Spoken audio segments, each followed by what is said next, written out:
So ran some of the numbers on here. It's an 81 or 82 350. Said should be a 2-bolt main, so we'll see. Hope it's 4-bolt, but whatever. And the heads themselves are 624 heads, which are like the worst of the worst.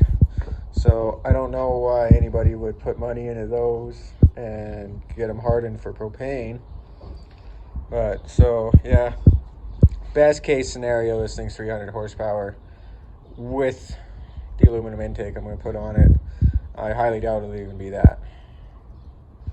But yeah, I guess we'll. I mean, it still runs fine. Like it was nasty in the truck. So spun my 44s just fine. So should get me through for now at least. Maybe keep the block, put some better heads on it at some point. I like the cam that's in it.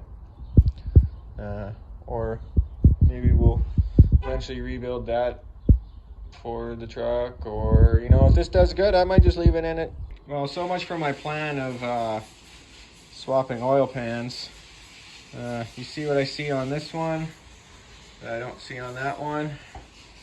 Yeah, I'll give you a hint right there.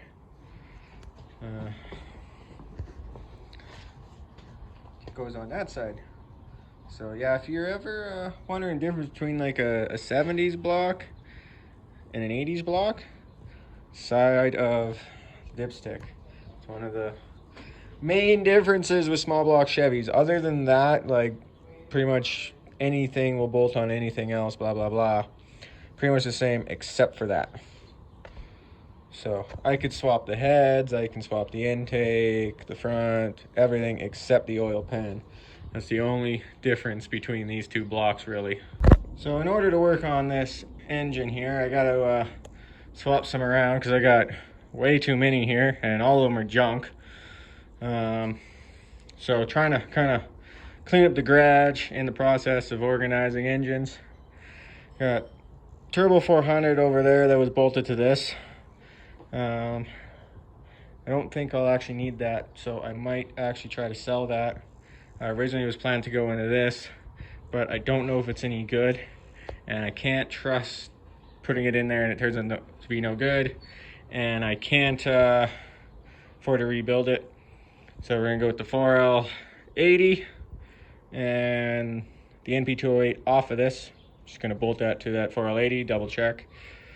While in the process of organizing the garage, I've cleaned up a little bit over here. Now I got too many engines, not enough stands, so this one is gonna go set on my 40 for now until I can get that one down onto there, and then take that one from over here, put it on the stand, take that one, put it back in the corner. I might try to get the big block in there. I might have to roll the Suburban back a little bit. It's nice to put them kind of in the corner out of the way, so we have room. And then wifey can start working on this one. I can start working on that one. I can start getting these done. So, yeah. But garage is slowly getting cleaned as I do this, so which is nice because it's a disaster again, like always. Bromont engine is down and on the cart. Now just got to get this one up. This might go a little south because these wheels don't quite fit around this, so I had to open them up to drop it down, but I don't want to open them up again to pick it up because then I got to move it with the wheels not properly in there, and I don't want to do that. So I'm going to do the next unsafest thing and just pick it up like that and see what happens. It will probably pick up, lean forward a little bit, and then swing down, probably wrecking the oil pan. So let's see what happens. What did I do with my jack handle? Oh boy, what did I do with the jack handle? No. Oh, right there, red on red.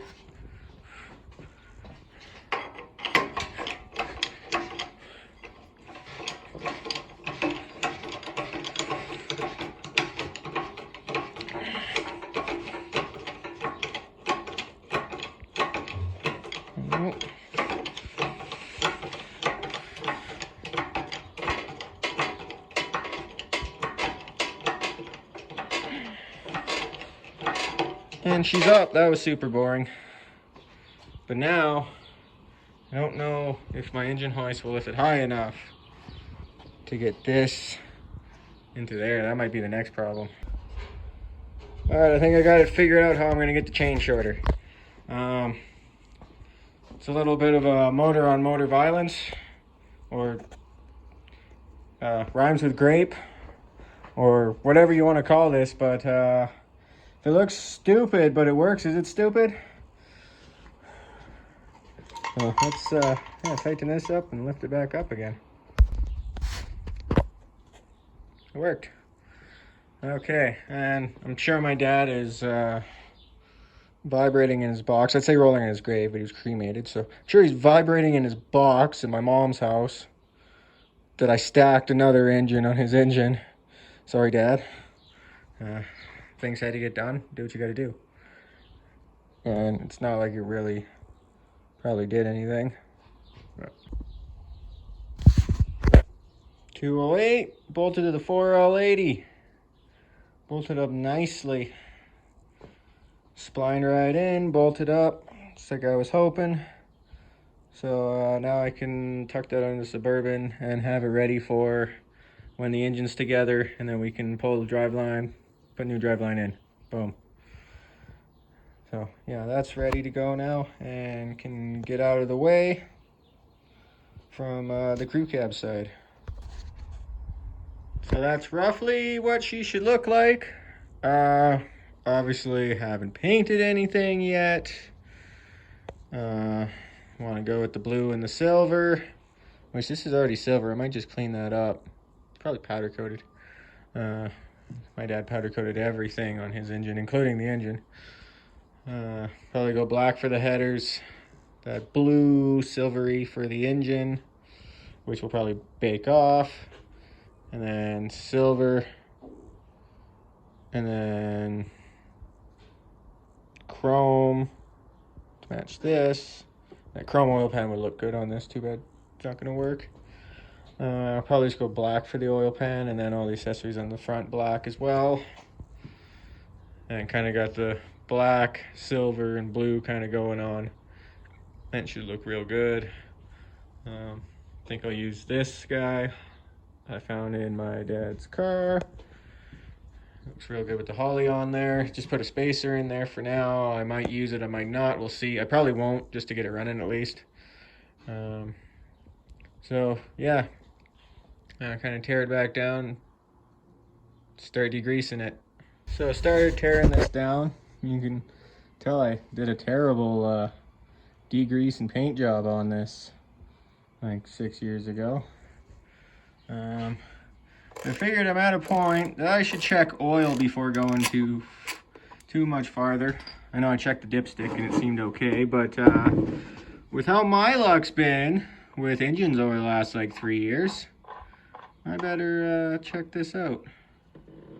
Okay, no water. It's actually oil coming out, good. Oh, a little bit of water. And sludge.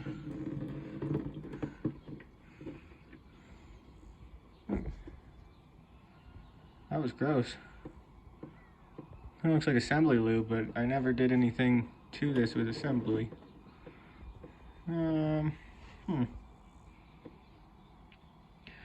Oh, it ran propane, so it got a lot of buildup in the valve covers and stuff with this slide in like that. Wonder if that's what that is. Built up on the valve cover, fell down, went into the engine. I'll definitely pull the pan off for this.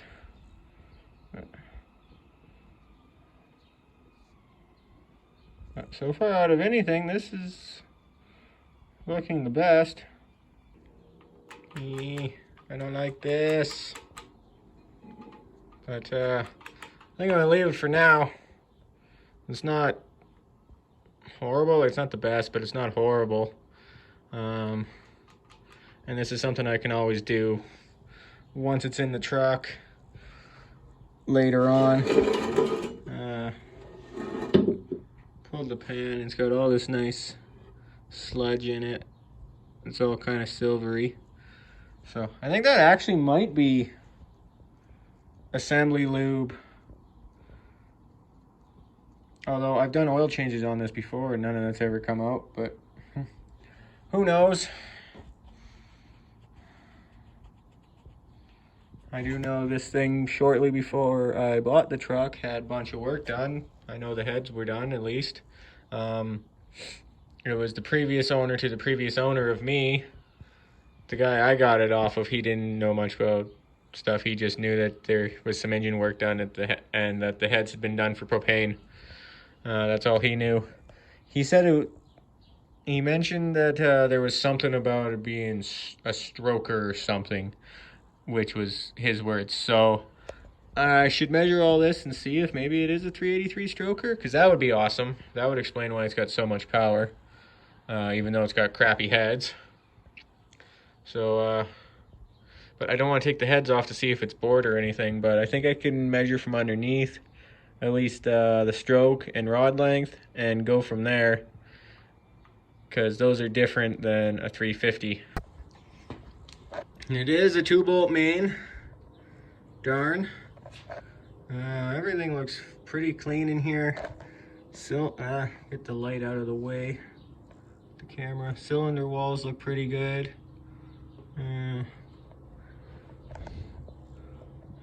All the cam lobes look good, other than a little bit of crud on them that I might try to get off. They're great.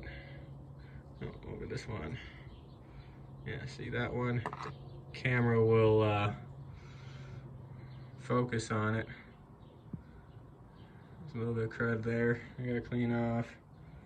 A bit of crud there, but overall everything looks decent.